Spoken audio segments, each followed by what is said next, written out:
If you resample your Pandas data frames, then you should know that Pandas 3 has changed a number of the offset codes.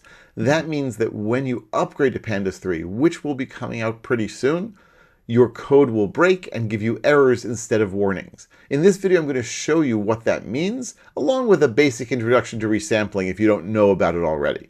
Let's start off with one of my favorite data sets to analyze. This is 2020 parking violations in New York City. And so I read it in, it's a Parquet file, so I read it in with read Parquet, and then I need to get the dates. That's really going to be important. And there is an issue date there is an issue date column, but its format is not really standard. So I specify the format. I feed that all into pd2.datetime, and then I get back a column, the date column, based on that. I then set the index to be the date column, and then I get rid of the original issue date column. And sure enough, I now have a data frame with 12 million rows, that's a lot of parking violations, as well as information about every single parking violation, where the index is a particular date.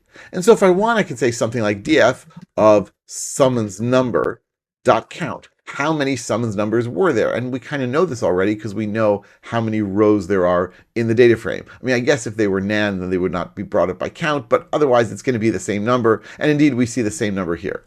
What if I say how many summons per, let's say, vehicle make? Well, I can do that with a group by. I say df group by vehicle make, and I say summons number dot count. And what is it going to do? It's going to take every unique value in vehicle make and find out how many summons there were for each vehicle make. Okay, and we get all sorts of weird vehicle makes here. I can say like sort values ascending equals false, and then we'll see like, most common was Toyota, then Honda, then Ford. Okay, but what if I'm not interested in finding out doing this grouping of summons number per vehicle make? What if I want to find out how many summons were there per week?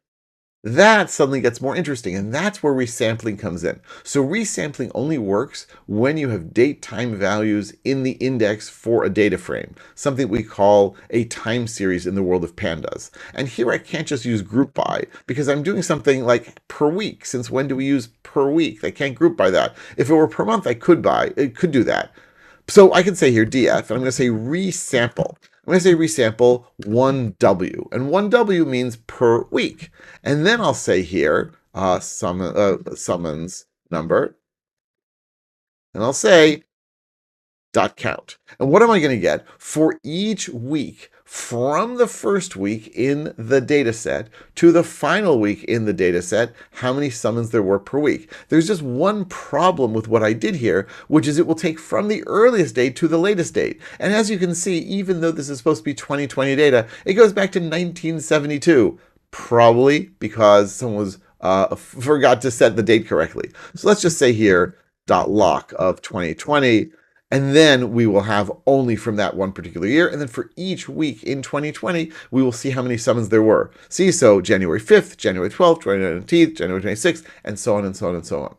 That's great. That's really, really great. And you can use all sorts of different offset codes here. 1 week, I could say 3 weeks, and then it'll do it in 3-week chunks. I can really do this with arbitrary chunks of time, right? 3 weeks is a little weird, but you can totally do it.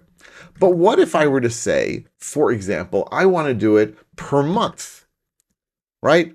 So I can say here 1m, and I'm going to get a warning. And the warning is, hey, m is deprecated and will be removed in a future version. So it'll still work. This worked in Pandas too. But it told you already there, we're trying to standardize these format codes, these offset codes. And so M is not good. You want to use ME for end of month. And so even if you say like 2M, right, it's going to say you shouldn't use 2M, you should use 2ME. That would be every 2 months in the data set. So it's going to give us, every 6 weeks there, or I'm sorry, every 8 weeks there. I could also say, for example, I could say 1SM. SM is semi-month, meaning bi-weekly. And it'll give me the same thing. SM is deprecated, will be removed in a future version. Please use SME instead.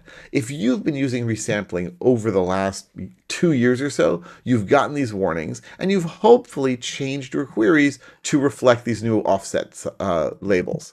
But if you have not done so, then when you go into Pandas 3 with exactly the same file and exactly the same data frame, suddenly it's not going to work. Because if you say 3W actually will work just fine because W has not changed. There's no weekend. I mean, weekend is a different sort of thing, right? And it's going to go through, it's going to resample, it's going to give it to me. But the moment that I say, for example, 2M, remember before it gave me a warning? No more warnings. Now we just get an error. We get a value error. Now, kudos to the Pandas 3 team because they don't just give you an error. They say, hey, M is no longer supported for offsets. Use ME instead. And you could argue, wait, if they already know what I want, why don't they just do it for me and change it automatically? And the answer is basically, you had your chance. You could have done that over the last few years in Pandas 2. You didn't, and now you're going to get this error. So all I have to do to make this work is say 2ME, and then it will work just fine. Now I could also say, while that thinks, I could also say here, right, 1SM.